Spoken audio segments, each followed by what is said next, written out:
성령의 9가지 열매란 무엇일까요?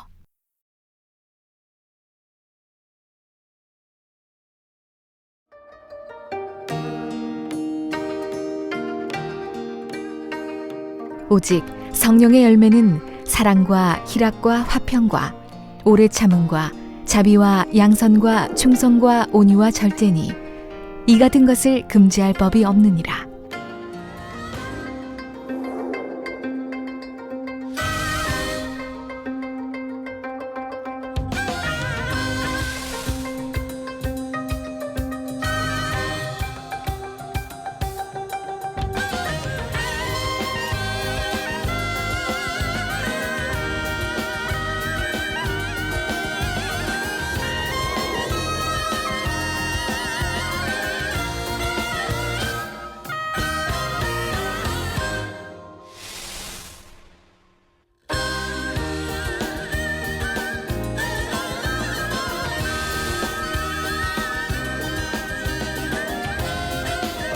사랑하는 시청자 여러분, 세계적인 부흥사 이재룡 목사님의 설교를 통해 성령의 9가지 열매를 맺는 복된 신앙생활을 하시기를 바랍니다.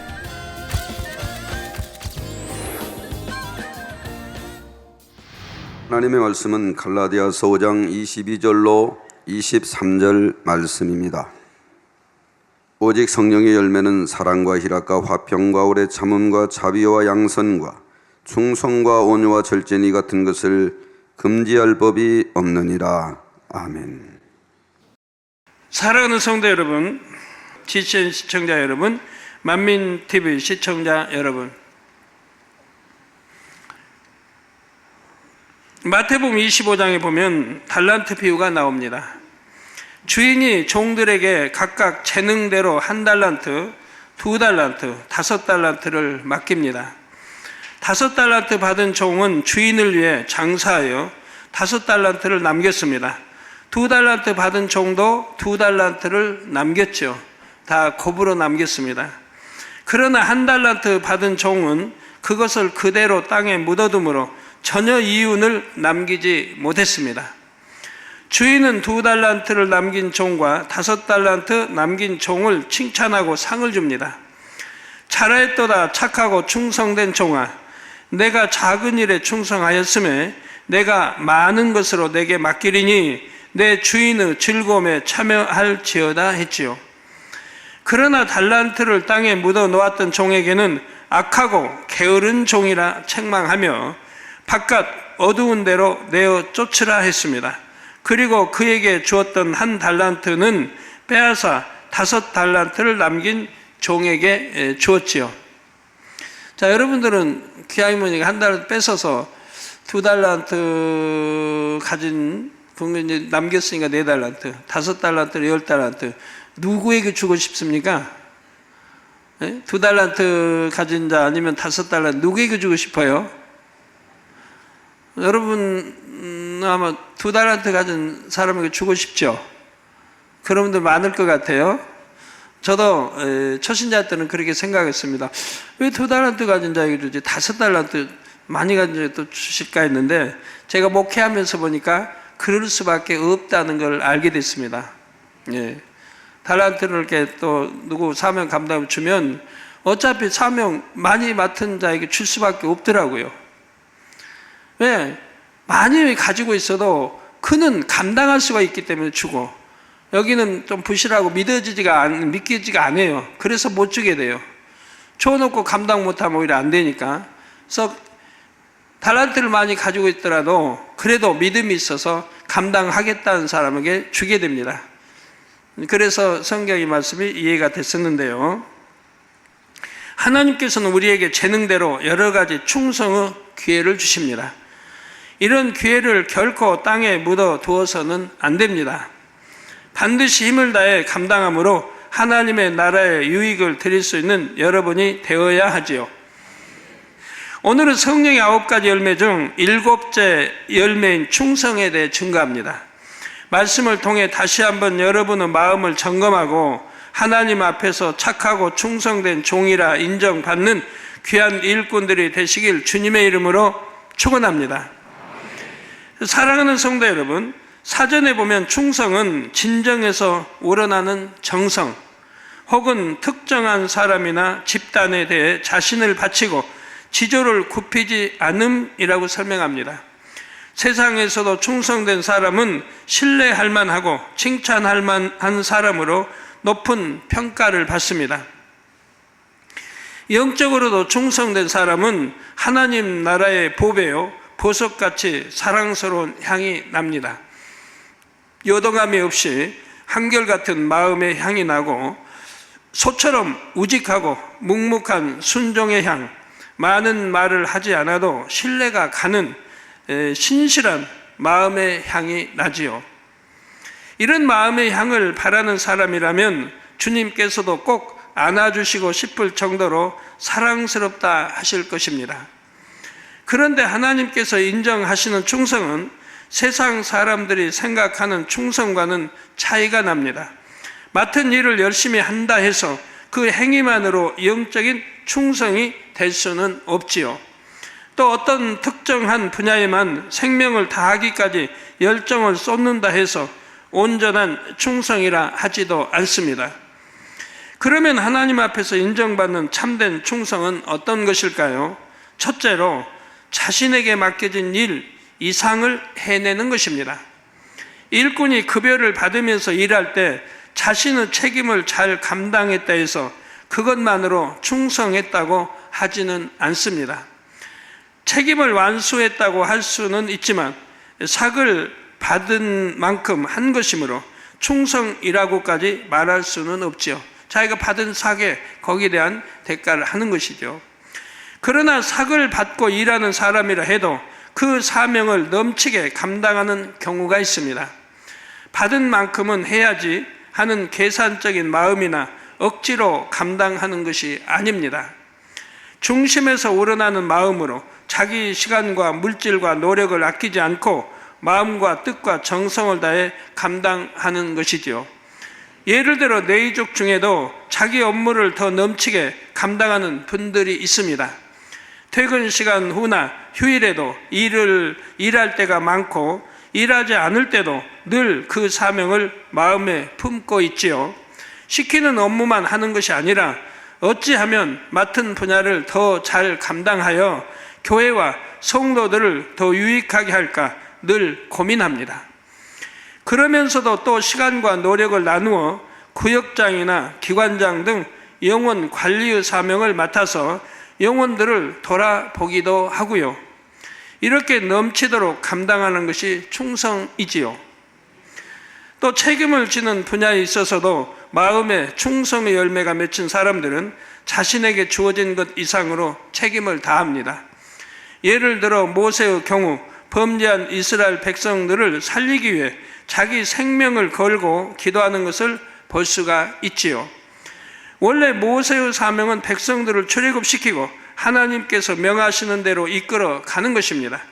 그런데 모세는 이 사명을 감당함에 있어 그냥 행위적으로만 순종하여 하나님께서 명하시는 것만 한 것이 아닙니다. 주신 사명을 받들어 감당함에 있어 아버지 하나님의 마음을 품고 사랑과 정성을 다해 백성들을 인도했지요. 그랬기 때문에 백성들이 잘못했을 때도 마치 자기가 잘못한 것처럼 안타까운 마음, 책임지고자 하는 마음이 되었던 것입니다. 사도 바울 역시 그랬습니다. 로마서 9장 3절에 나의 형제 곧 권류고 친척을 위하여 내 자신이 저주를 받아 그리스도에게서 끊어질지라도 원하는 바로라 하고 고백합니다. 나는 최선을 다해 복음을 전했지만 그들이 받아들이지 않았으니 어쩔 수 없지 하는 마음이 아니었지요. 이 두 분의 고백에 대해 여러분은 이미 여러 차례 들어보셨을 것입니다. 그러나 아무리 자주 듣고 안다고 해도 그것만으로 충성의 마음이 이루어지는 것은 아닙니다. 믿음이 있다 하고 사명을 잘 감당해온 사람들이라도 모세와 같은 상황이 되면 다른 고백이 나옵니다. 곧 하나님, 저는 최선을 다했습니다. 백성들에게는 참 안타까운 일이지만 저도 이 백성들을 이끌어 오면서 참 괴로웠습니다 하는 것입니다. 내가 할 바는 다 했기에 떳떳하다는 말이죠. 오히려 책임이 없는 나까지 연루되어 MA 책망을 들을까봐 염려하게 될 수도 있고요. 제 비유를 전에 들어준 적이 있는데 개척 때 7주를 하나님 연속 성도들 앞에서 책망을 제가 들었을 때도 한 번도 하나님 앞에 서운하거나 그런 적이 없어요. 저는 뭐 항상 기도하고 또 환자들의 기도하고 뭐 신학교 학교 다니고 그러면서 잠도 못 자고 그러면서 철회하고 기도하고 한 주에 11편 이상 설교를 준비해야 되고 그렇게 충성을 열심히 나가도 아버지 하나님은 금요철아 딱 끝나는 시간 되면 그 많은 성도 앞에서 책망을 하신다면 이게 7주가 됐다면 그래도 한 번도 하나님 앞에 서운한 바가 없었어요. 어찌하면 지적받는 내 잘못이 뭘까? 그걸 발견하려고 7주 동안을 애를 썼죠.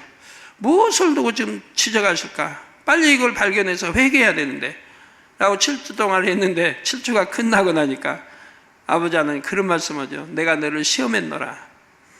그렇게 너는 성도들 앞에 책망을 받고도 한 주도 아닌 7주를 했는데도 너는 마음에 조금도 불편해하지 않았다. 오히려 감사했다. 어찌하면 뭘 지적하신지 그것을 발견하려고 너는 금식도 하고 애를 썼다. 그러나 너에게는 아무 허물이 없다. 내가 너를 시험했다. 이 시험에서 이제 통과했기 때문에 그럴 때마다 더 큰 권능으로 이끌어 가신 것을 볼 수가 있었고 축복 주시는 것을 볼 수가 있었습니다. 근데 여러분이 과연 그런 시험을 한다고 하면 통과할 사람이 여기서 일꾼들 머리라 해도 얼마나 있겠습니까? 그냥 성도 앞에서 막 책망하고 한다고 하면 뭐 잘못도 별로 없는 것 같은데 막 지적하고 한다고 하면 과연 어떤 마음으로 받을 수 있을까요? 그래도 기쁜 마음으로 아멘 하고 받으실 수 있겠습니까? 물론 있겠죠. 많은 분들이 뭐 그러실 수 있습니다. 저희 성도님들은. 자, MA 책망을 들을까 봐 염려하게 될 수도 있고 그러나 설령 이 말이 사실이라 해도 이렇게 고백하는 사람의 마음은 충성과는 거리가 먼 것을 느낄 수가 있습니다. 물론 생명책에서 내 이름이 지워져서라도 저들을 용서하시라는 기도는 아무나 할 수 있는 것이 아닙니다. 그리고 지금 설명하는 충성의 분야에서는 생명을 드리기까지 하는 그런 큰 사랑에 대해 설명하는 것이 아니지요. 다만 마음의 충성의 열매가 맺힌 사람이라면 적어도 나는 책임이 없다 하고 끝나지는 않는다는 점을 설명하는 것입니다. 비록 나는 행위적으로 최선을 다했다 해도 그것을 생각기에 앞서 하나님께서 어떤 마음으로 나에게 사명을 맡기셨는지를 떠올립니다. 또 지금은 진노하여 백성들을 멸하려 하시지만 사실은 그들의 멸망을 원치 않으시는 하나님의 사랑과 영혼들에 대한 긍휼을 떠올리지요. 그러면 어떤 기도가 나오겠습니까? 하나님, 다 제 탓입니다. 제가 더 잘 인도하지 못한 까닭입니다. 저를 보셔서라도 한 번만 더 기회를 주세요 하고 이렇게 진심 어린 간구가 나오게 되지요. 모든 분야에서 마찬가지입니다. 충성된 사람은 어떤 분야를 감당하든지 나는 이만큼만 하면 된다 하는 것이 아니라 마음과 정성을 다해 넘치게 감당하지요. 저도 여러분들이 하나님과 담을 만들어 갈 때마다 제 탓으로 돌렸습니다. 산에서 기도하며 아버지 제 탓입니다. 제가 더 잘 가르치지 못한 제 탓입니다라고 기도하게 됩니다. 그럴 때마다 하나님은 말씀해 주죠. 네 탓은 아니다. 너는 최선을 다해 가르쳤다. 그러나 성도들이 듣지 않고 행하지 않은 것뿐이지 네 탓은 하나도 아니다라는 말을 늘 해주시죠. 그래도 제 편에서는 제 탓입니다 하게 되죠. 그리고 용서해 주세요.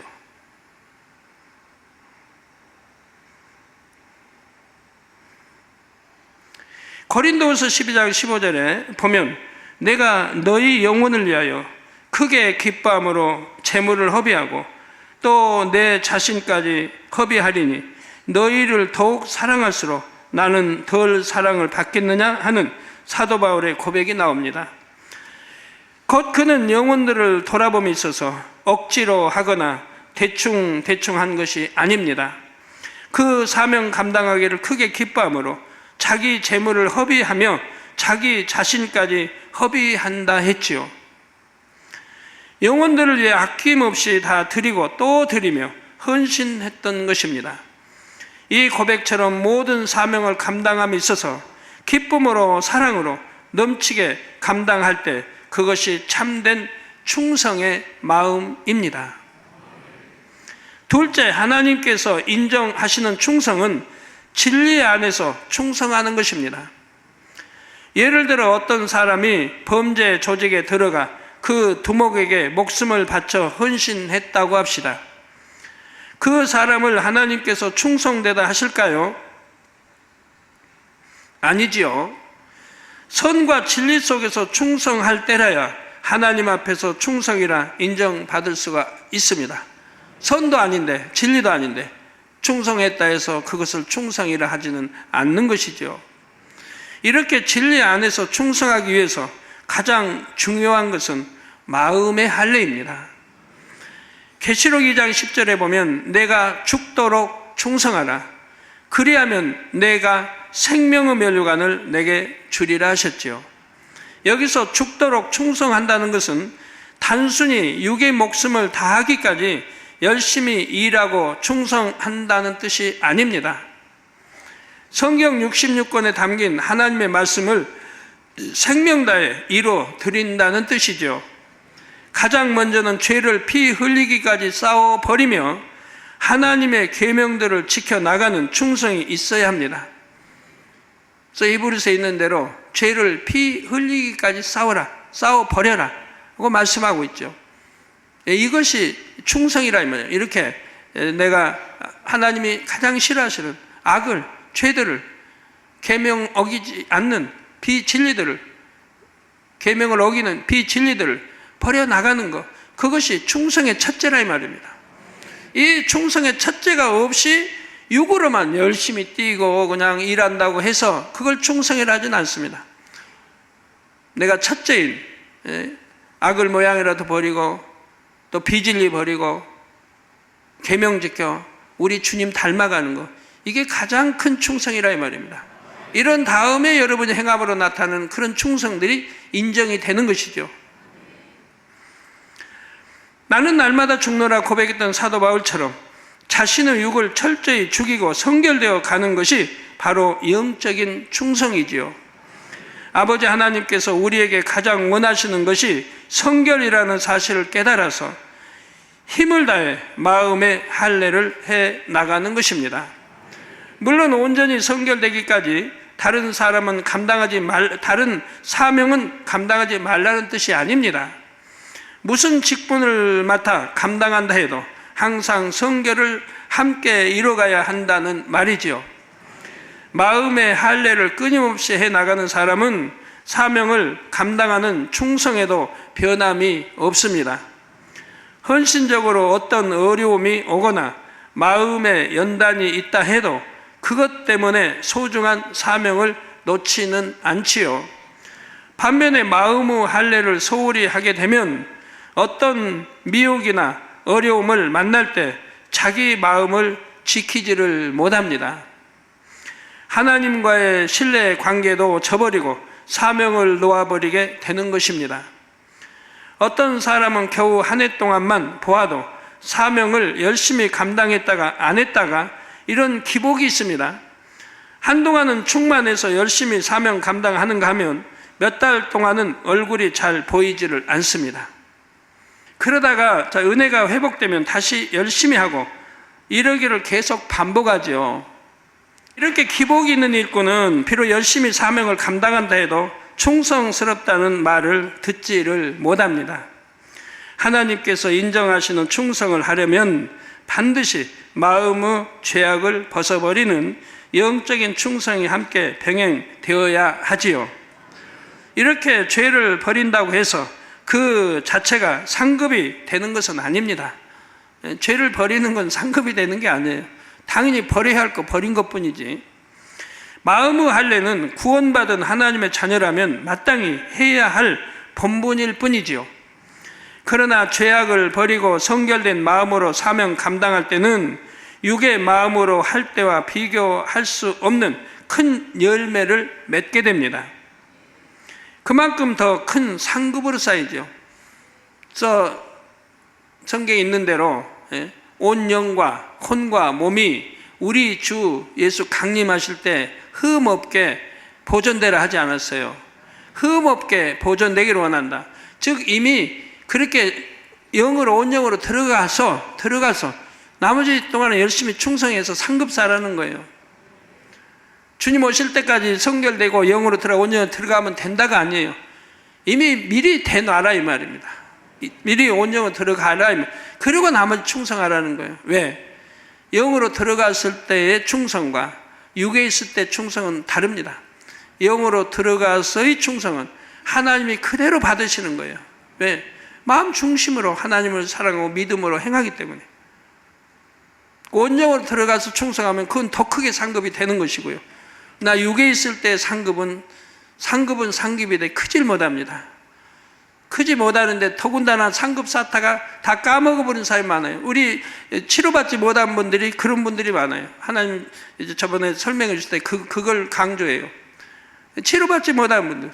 실컷 기도해서 이제 좀 올라가면 하나님이 이제 어느 정도에 쌓여야 기도도 쌓이고 행함이 쌓여야 응답이 되겠다고 올라가면 한참 올라가다가 이제 때가 돼서 응답이 안 오면 뭐 환자 집회라든가 뭐 때가 돼서 기대했는데 응답이 안 오면 또 실망해 버린다는 거예요. 또 낙담해 버리고요. 혹이 악하면 입술에 불만이 나오고요. 그래서 그동안 쌓았던 것을 도로 다 까먹어 버린다. 물어 돌려버려. 그리고 또 시작하면 그러다 또 까먹고 이걸 반복하고 있다는 겁니다. 그런 안타까운 분들이 꽤 있다고 그래요. 응답 못 받는 분들 중에. 하나님이 그걸 믿음이라고 하겠느냐 하셔요. 그게 믿음이냐 이 말이에요.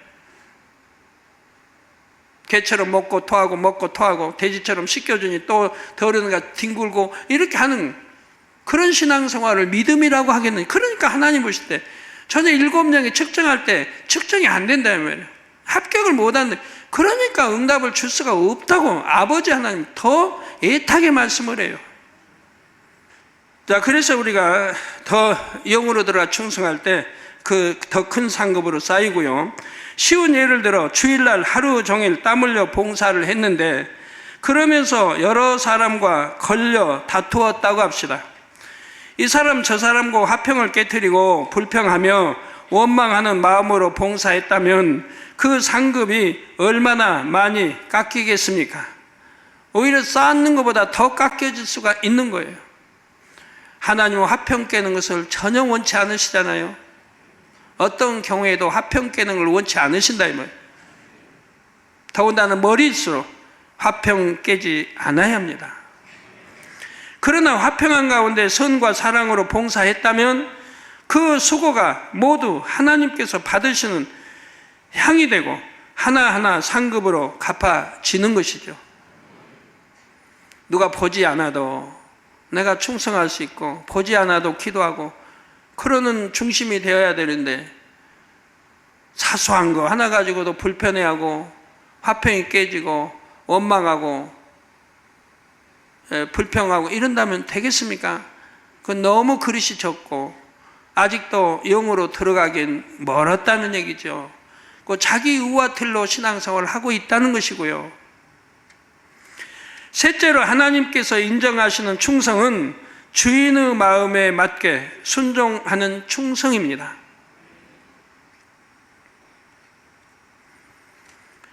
교회 안에서라면 먼저는 하나님의 마음에 맞는 충성이 되어야 하지요. 또 질서 가운데 섬기는 윗분의 마음에 맞는 순종으로 충성해야 하고요. 잠언 25장 13절에 충성된 사자는 그를 보낸 이에게 마치 추수하는 날에 얼음 냉수 같아서 능히 그 주인의 마음을 시원케 하느니라 했습니다. 충성된 사자는 그를 보낸 이에게 마치 추수하는 날에 얼음 냉수 같아서. 추수하는 날 얼마나 덥습니까? 땀 흘리고 또 먼지 그냥 뒤부쓰고 엉켜가지고 땀과 그런 때 정말 시원한 냉수 한 그릇 얼마나 참 꿀맛 같아요. 그러게 마치 추수하는 날에 얼음 냉수 같아서 능히 그 주인의 마음을 시원케 한다 이 말입니다.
사랑하는 성도 여러분, GCN 시청자 여러분, 만민TV 시청자 여러분, 아무리 맡은 분야에 열심을 낸다 해도 자신이 원하는 대로 일하는 일꾼은 주인의 마음을 시원케 할 수가 없습니다.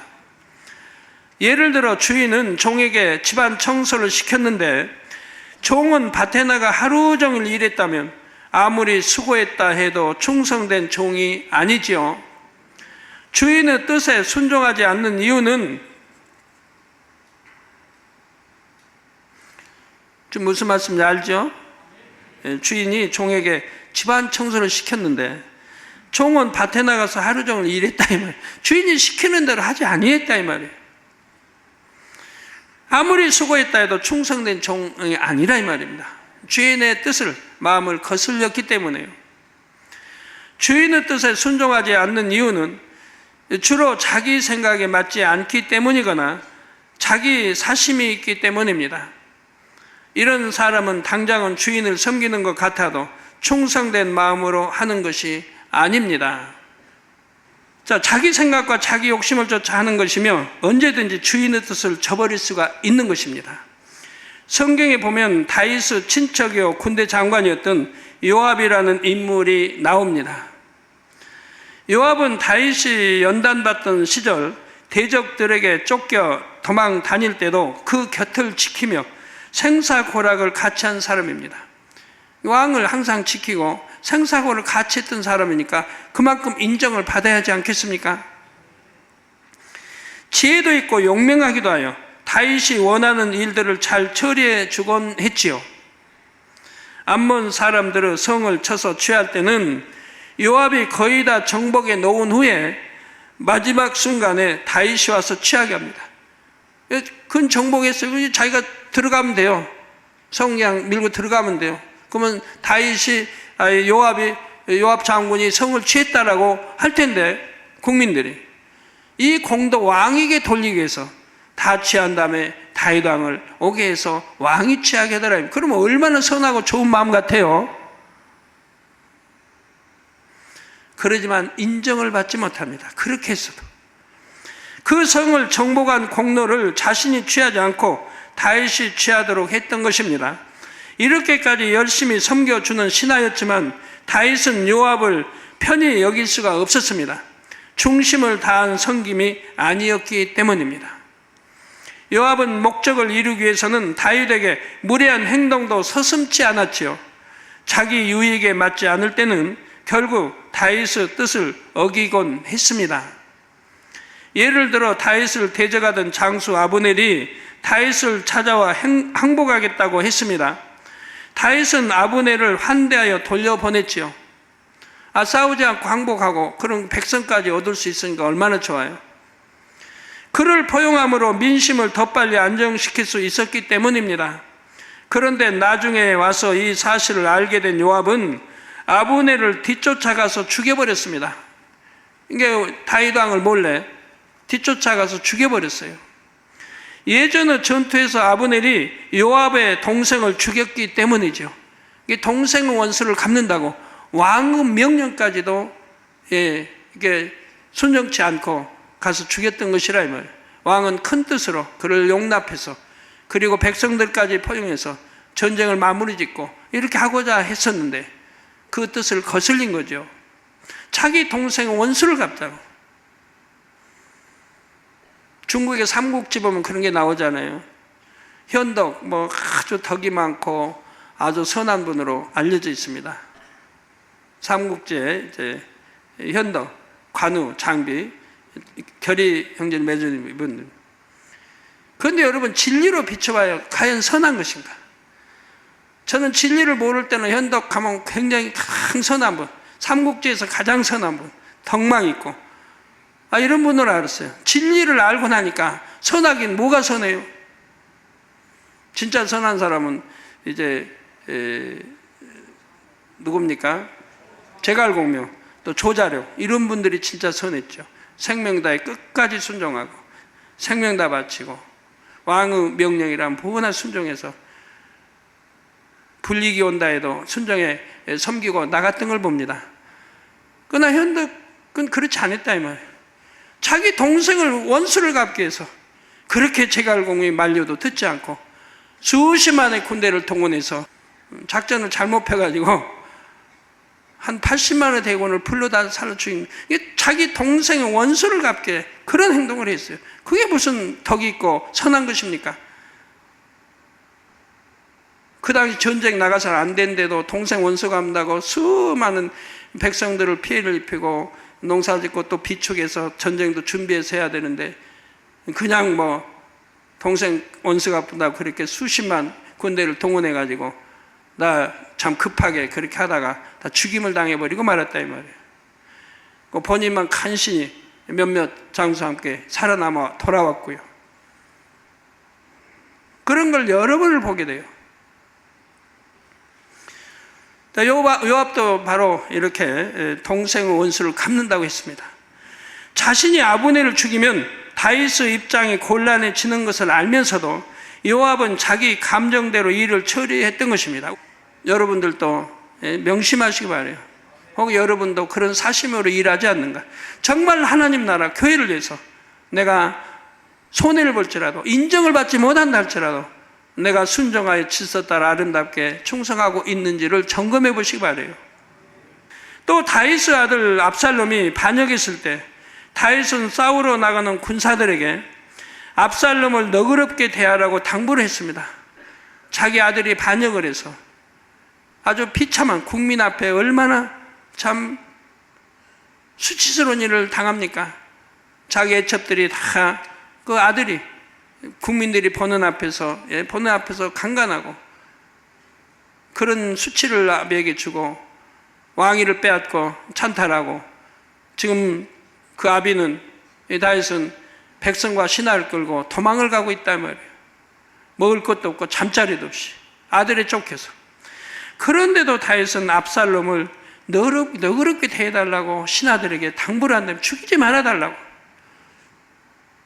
여러분, 이런 마음 오늘날 어디서 찾아볼 수 있어요? 그래서 연단이라는 걸 받게 되는 거예요. 이런 연단 받기 전에는 다윗도 이런 너그러운 마음은 아니었어요. 이런 이제 큰 연단이 오니까 더 낮아지고 더 겸손해지고 더 깨어지고 정말 하나님이 쓰고자 원하는 그런 그릇 왕이 되어진 것을 볼 수가 있습니다. 다윗은 압살롬을 너그럽게 대해달라고 당부합니다. 요압은 이 명령을 알면서도 압살롬을 죽여버리지요. 압살롬을 살려두면 다시 반역할 수 있으니 다윗을 위해 그런 것이라고 할 수도 있지만 결국 요압이 임의대로 왕의 명령을 어긴 것입니다. 아무리 생사를 같이 하며 섬겼다 해도 결정적인 순간이 되면 이런 식으로 거역하니 다윗에게는 요압이 늘 부담스러운 존재였지요. 결국 요압은 다윗의 다음 왕이 된 솔로몬에게 반역하다가 죽임을 당하고 말았습니다. 이때도 다윗의 뜻에 순종하기보다는 자기가 원하는 사람을 왕으로 세우고자 했던 것이죠. 다윗은 솔로몬을 택했지만 이 요압은 자기가 원하는 사람을 세우고자 해서 또 반역을 일으키게 된다 이 말입니다. 일평생 다윗과 함께하며 섬겼는데도 결국은 충성된 개국 공신이 아니라 반역자로서의 일생을 마감했던 것입니다. 여러분이 하나님의 일을 할 때도 무엇을 얼마나 열심히 하는지보다 얼마나 하나님의 뜻에 맞게 하는지가 중요합니다. 하나님 뜻을 거역해서 내가 아무리 충성한들 그건 소용이 없다 이면 상급이 되질 않아요. 자기 마음대로 한 것이지. 교회에서 어떤 일을 할 때도 내 생각대로 내 뜻대로 하기에 앞서 윗분의 의중에 맞춰 일을 할 수가 있어야 합니다. 그래서 순종하는 사람을 찾는 거예요. 무조건 정말 순종할 수 있는 하나님의 말씀에 순종할 수 있는 성령의 음성에 순종할 수 있는 분을 찾게 되는 거죠. 그래야 결과를 보면 일의 결과가 나오니까요. 일이 잘 진행이 되고 원수마귀 사단이 송사하지 못하고 결과가 아름답게 하나님께 크게 영광 돌리는 일들로 나오게 되더라 이 말입니다. 그래서 그런 일꾼을 찾게 되는 거예요. 그런 일꾼과 함께 일하게 되는 것이고요.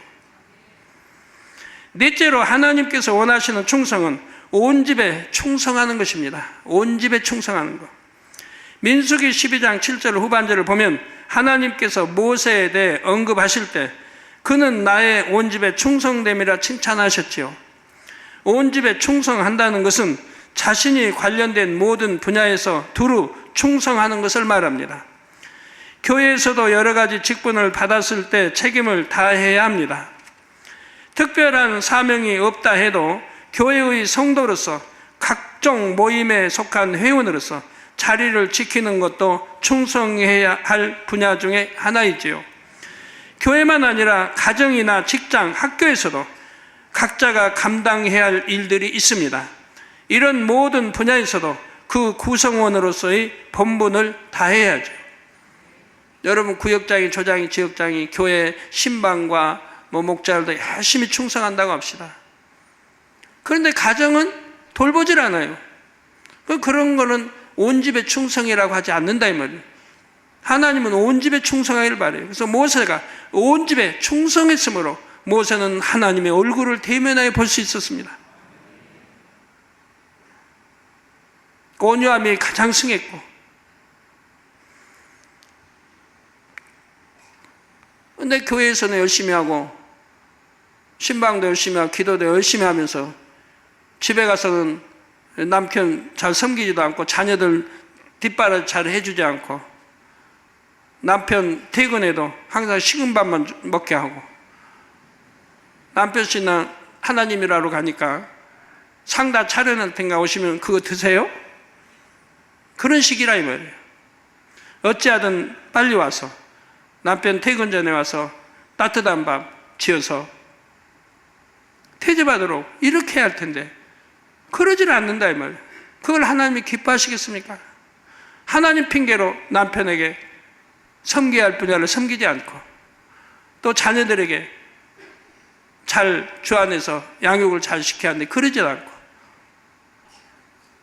엄마 왜 엄마는 항상 늦게 와? 아, 너 알잖니 난 하나님 앞에 이렇게 열심히 충성하라고 그래. 이게 말이 됩니까? 아이들이 이해가 되겠습니까? 아이들은 엄마가 학교에서 오면 엄마가 있어주기 원하고 또 따뜻한 밥 간식거리 주기 원할 텐데 근다고 또 아이들 비유만 맞추다 보면 하나님은 못하죠. 그 아이가 이해할 수 있도록 이해하게 잘 해줘야 할 것이고 이해를 받아서 충성돼야 하는데 아이는 무조건 엄마 하는 일은 못마땅해 하고 그렇게 하고 충성하면 그 아이가 성장하면서 비틀어질 수밖에 없다 이 말이에요. 엄마에게 불평, 불만을 갖게 되고 다른 데 엄마는 그렇게 잘해주는데 우리 엄마는 왜 저래? 그렇게 성장하면 아니 된다 이 말입니다. 그래서 가정에도 남편도 자녀들에게도 또 항상 청소도 깨끗하게 해둬야 할 것이고 이렇게 하나님의 자녀로서 교회의 양떼로서 일꾼과 직분자로서 가정, 직장, 학교의 구성원으로서 본분을 다하는 것이 온 집에 충성하는 것입니다. 한두 가지 분야만 열심히 하고 나머지는 좀 소홀히 하는 것이 아니라 모든 분야에서 충성해야 하지요. 사람의 몸은 하나인데 직분이 많아지면 어떻게 모든 분야에서 충성할 수 있을까? 이렇게 생각하는 분이 계신지요. 그러나 육을 벗고 영으로 변화되는 만큼 온 집에 충성하는 것은 어려운 일이 아닙니다. 그래서 하나님도 5달란트 남긴 자 10달란트 됐는데도 1달란트를 5달란트 가진 준 자에게 주시는 거예요. 왜? 그는 영으로 들어간 온 집에 충성할 수 있는 자기 때문에 그에게 주면 그는 그것도 감당한다 이 말입니다. 영으로 들어가면 많은 일을 감당할 수 있는 거예요. 일일이 시간이 그리고 설명을 못해도 한두 가지 예를 든다면 온영으로 들어간 사람은 신방을 가도 어느 가지 신방을도 탁 가서 말씀 탁 선포하면 그냥 그 가정이 회개하고 문제 있으면 탁 잡아서 지적해주면 순종하면 문제가 해결되고 이렇게 수월하게 신방하죠. 육의 사람이 충성하는 육의 사람이 신방 5번 가서 해결해야 할 걸 여기는 한 번만 가면 된다 이 말이에요. 영으로 모든 마음 씀씀이 골고루 다 간다 이 말이에요. 쉽게 처리해 간다 이 말이에요. 어렵지 않게 쉽게 상담을 해도 한 번 상담해 문제 해결이 되고 모든 걸 쉽게 처리해. 그러니까 내게 많은 사명이 있다 할지라도 다 감당할 수가 있다 이 말입니다. 나 육의 사람들은 못하죠. 힘들고 나는 사명이 너무 많아. 비록 적은 시간을 투자한다 해도 모든 것을 영으로 심을 때는 반드시 열매를 거두게 되어 있지요. 또한 영으로 변화된 사람은 자기의 유익과 편안함을 쫓기보다는 상대의 유익과 입장을 먼저 생각합니다. 그렇기 때문에 자신을 희생해서라도 주어진 모든 분야를 돌아봅니다. 또 영으로 간 만큼 마음을 선으로 채우게 되는데 선한 사람은 어느 한 분야에 치우치지를 않습니다. 자신이 맡은 분야가 많다 해도 어느 것은 하고 어느 것은 소홀히 하는 것이 아니지요. 매사에 내가 조금만 더 마음을 쓰자 하며 최선을 다해 정성껏 주변을 돌아봅니다. 그러면 주변 사람들도 그 진실을 느낌으로 늘 함께 해주지 못한다고 서운해하는 것이 아니라 오히려 마음 써줘서 고맙다 생각하게 되지요. 예를 들어 한 사람이 A와 B 두 모임에 관련되어 있는데 A 모임에서는 회장이고 B 모임에서는 회원입니다. 이럴 때 마음의 선이 있고 충성의 열매가 맺힌 사람은 둘 중 어느 하나도 소홀히 하지 않습니다. 나는 A 모임의 머리니까 B 모임에는 모아주지 못해도 이해해 주겠지 하고 당연하게 여기는 것이 아니지요. B 모임에 몸으로 함께하지 못할 상황이 되면 다른 방법으로라도 마음을 모아주며 어찌하든 힘이 되려고 합니다. 그렇게 하지 않으면 누가 뭐라 하지 않아도 하나님 앞에 사람 앞에 민망함을 느끼지요. 이렇게 선이 있는 만큼 온 집에 충성할 수 있고 모든 사람과 더불어 화평함도 이룰 수가 있습니다. 결론을 말씀드립니다. 사랑하는 성도 여러분, 요셉은 17세 어린 나이에 애굽의 시위대장 보디바르 집에 총으로 팔려갔습니다. 그런데 요셉이 얼마나 신실하고 충성스러웠으면 보디바르는 이 어린 종에게 집안일을 다 위임하고 다시 간섭하지도 않았다고 했습니다. 하나님의 나라에도 곳곳에 이런 일꾼들이 절실하게 필요합니다. 여러분 중에 어떤 분야를 맡았을 때 그 분야를 제가 돌아보지 않아도 될 만큼 충성스럽게 감당해 주는 분들이 있다면 하나님의 나라에 얼마나 힘이 될까요? 비록 유구 상전을 섬긴 것이지만 요셉은 하나님을 믿는 믿음으로 충성된 행함을 보였습니다. 하나님께서는 그것을 헛되게 여기지 않으시고 애굽의 총리가 되는 축복으로 갚아주셨지요. 그것도 이방인데 애굽의 백성도 아닌 그 종으로 팔려온 자인데도 불과 17세, 30세, 13년 만에 왕 다음가는 치리자가 됐던 것이라 이 말입니다. 그렇게 인정을 받았다 이 말이에요. 그가 왜 인정을 받았는지 잘 성경에 나오지 않습니까? 억울하게 누명을 써도 감사했습니다. 억울하게 주인에게 대들지 않았습니다. 정말 억울하게 누명 쓴 거 아니에요. 보디발 섬기는 주인의 아내를 겁탈하러 한 것처럼 누명을 썼어도 아닌데 그래도 변명하지도 않고 오히려 주인에게 따지도 않고 순순하게 감옥으로 가는 거 봅니다. 하나님 아시잖아요. 만군의 하나님이 아시면 된다 이 말이에요. 그럼 하나님 보고 계시다 이 말입니다. 억울하게 놔두시겠습니까? 감옥에 가서도 온 집에 충성하니 또 인정을 받아서 중한 직책을 받게 되고 결국은 왕에까지 알려서 왕 다음가는 치자가 되잖아요. 자, 이런 그릇이 돼야 된다 이 말이에요. 사소한 거 가지고 따지고 뭐하고 그런 게 아니라 이 말입니다. 여러분 진리대로만 살아봐요. 손해가는 거 없어요. 당장은 손해가는 것 같지만 아버지 하나님 보고 계시기 때문에 반드시 축복으로 주시는 것을 볼 수가 있습니다. 더구나 우리가 주 안에서 충성하는 것은 하나님의 나라를 이루는 것이고 수많은 영혼을 구원하기 위한 충성입니다. 그러니 장차 천국에서는 얼마나 값지고 귀한 상급으로 받겠습니까? 시편 101편 6절에 내 눈이 이 땅에 충성된 자를 살펴 나와 함께 거하게 하리니 완전한 길에 행하는 자가 나를 하리로다 했습니다. 마음의 충성의 열매를 맺어 완전한 길로 행하시기를 바랍니다. 그래서 하나님의 나라에 기둥같이 쓰임받는 일꾼들이 되시기를 주님의 이름으로 축원합니다. 말씀 상고하시면서 통성으로 다 같이 기도하시겠습니다. 할렐루야. 주님, 은혜와 사랑에 감사를 드립니다. 오늘도 들은 말씀이 믿음이 되고 생명이 되게 축복해 주시기를 원합니다.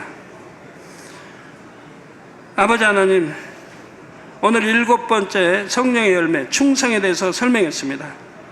하나님께 인정받는 충성은 맡은 것 이상을 감당하는 것, 마음과 뜻과 정성을 다하는 것, 모세 사도 바울의 아버지 비유를 들어 설명했습니다. 또 진리 안에서 충성하는 것, 진리 안에서 충성하기 가장 중요한 것은 마음의 할례라 있고 죽도록 충성하는 것, 또 성결된 마음으로 충성할 때 더 많은 열매를 맺는다 했습니다. 주인의 마음에 순종하여 충성하는 것, 하나님의 마음의 질서 가운데 섬기는 윗분의 마음에 맞는 순종이 있어야 합니다. 요압 아버지 열심히 내었지만 자기 사심으로 했으므로 순종도 충성도 아니었습니다. 온 집에 충성하는 것, 영으로 들어갈수록 선이 임할수록 자신을 희생하여 온 집에 충성하며 모든 분야의 마음을 써서 화평을 이루는 것, 아버지 온 집에 충성하는 자 되게 도와주시기 원합니다. 요새처럼 한 번 사명을 맡긴 후에는 다시 돌아보지 않아도 되는 일꾼이 아버지 많이 나올 수 있도록 축복해 주시기를 원합니다. 주여 감사합니다. 우리가 많은 일들을 해내야 합니다. 아버지, 이에 도와 함께 할 수 있는 일꾼들이 많이 나오게 축복해 주옵소서. 예수 그리스도의 이름으로 기도합니다. 아멘.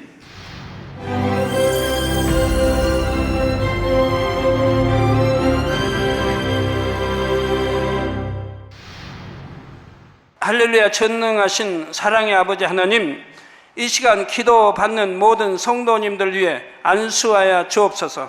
GCN과 만민TV, 인터넷과 화상을 통해 기도받는 지교회와 지성전, 그리고 전세계 하나님의 자녀들 위에도 시공간을 초월하여 역사하여 주시기를 원합니다. 믿어지는 믿음을 주시고 부정적인 생각과 의심의 세력을 물리쳐 주옵시며 모든 시험 환난도 물리쳐 주옵소서. 머리부터 발끝까지 오장육부 뼈 마디마디 온몸의 신경 조직 세포 등 아픈 곳마다 성령의 불로 태우시고 근본의 빛으로 역사하여 주옵소서. 예수 그리스도의 이름으로 명하노니 원수마귀 사단 모든 질병 균 연약함아 물러가라. 빛이 여임하라. 모든 불치 난치병도 성령의 불로 태워 깨끗하게 역사하여 주옵소서. 말라리아를 비롯한 모든 풍토병도 물리쳐 주옵소서. 신종 플루를 비롯한 모든 신종 질병과 변종은 물러가라. 깨끗함을 입을지어다. 감기, 기침, 열, 몸살, 독감 등 각종 유행성 질병도 다 물러가라. 어떠한 유행성 질병 균도 틈타지 않게 지켜 주옵소서. 위암, 폐암, 간암, 유방암, 자궁암, 대장암, 피부암 등 각종 암과 에이즈, 백혈병, 뇌졸중, 고혈압, 저혈압, 심장병, 폐병, 위장병, 당뇨, 부인병, 피부병, 갑상선 질환과 모든 염증도 깨끗게 하여 주옵소서. 소아마비, 중풍, 관절염, 디스크도 온전케 하여 주옵소서. 요통, 두통, 신경통을 비롯한 모든 통증은 사라질지어다. 간질, 자폐증, 우울증, 조울증, 노이로제 등 모든 정신질환도 물러가라. 모든 마비된 것도 풀어지고 일어나 걷고 뛸지어다. 눈도 잘 보이게 하옵시고 귀도 잘 들리게 하여 주옵소서. 소경은 눈을 뜨고 기머거리는 들으며 벙어리는 말할지어다. 각종 사고, 후유증도 깨끗게 하시고 부러진 뼈도 붙여 주옵소서. 화상 입은 것도 온전케 하옵소서. 화기야 물러가라. 열도 물러가라. 아버지 흉터도 나지 않게 역사해 주시기를 원합니다. 마약을 비롯하여 각종 약물과 독극물 중독도 깨끗함을 입을지어다. 죽은 신경과 세포가 살아나며 죽은 자도 살아나게 하여 주옵소서. 잉태의 축복도 주시기를 원합니다. 잉태 축복을 받으라. 예수 그리스도의 이름으로 명하노니 원수마귀 사단아 하늘 공중 곳에 잡은 악의 영들아 물러가라. 그의 사자들도 물러갈지니라. 이 땅의 악한 영, 더러운 영, 거짓되고 간사한 영, 이간질하고 미혹하는 모든 어둠들은 물러가라. 모든 흉악의 결박을 풀고 어둠아 물러가라. 빛이여 임하라. 아버지 하나님, 부르짖어 기도할 수 있는 능력을 주시고 죄를 버리고 성결될 수 있는 능력을 주옵소서. 영혼이 잘됨같이 범사에 잘되게 하시고 가정의 복음화도 이루어 주시길 원합니다. 한 주간도 모든 사고와 재앙으로부터 지켜주시고 불통이 없는 형통한 삶을 살 수 있도록 축복해 주옵소서. 성령의 불담으로 천군 천사와 주님의 불꽃 같은 눈동자로 모든 하나님의 자녀들과 가정, 일터, 사업들을 지켜주시기를 원합니다. 학생들에게 지와 명철을 더하시고 공부도 할 수 있는 뜨거운 마음과 열정도 더하여 주옵소서. 마음과 생각을 세상에 빼앗기지 않도록 지키시고 하나님을 뜨겁게 사랑하는 학생들로 축복하여 주옵소서. 하나님의 자녀들이 먹으나 마시나 입으나 무엇을 하든지 하나님 앞에 영광 돌리는 삶이 되게 축복하여 주시기를 원합니다. 나는 하나님을 만났노라, 체험했노라, 응답 받았노라, 축복 받았노라, 간증하는 입술이 되게 역사하여 주옵소서. 아버지 하나님 감사합니다. 홀로 영광 받으옵소서. 우리 주 예수 그리스도의 이름으로 기도하옵나이다. 아멘. 성령의 9가지 열매란 무엇일까요?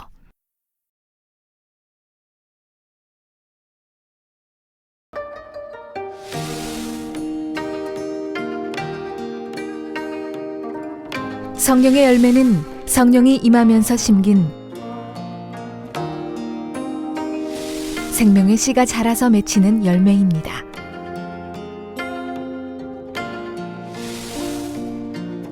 성령의 열매를 맺기 위해서는 성령이 인도하시는 대로 순종하여 신앙생활을 해나가야 합니다. 성령의 인도하심을 따라 성령의 소욕을 쫓아 나갈 때 영이 점점 성장하고 영의 열매를 맺게 됩니다. 사랑하는 시청자 여러분, 세계적인 부흥사 이재롱 목사님의 설교를 통해 성령의 인도하심을 따라 신앙생활을 해나가며 성령의 9가지 열매를 풍성하게 맺으시기 바랍니다.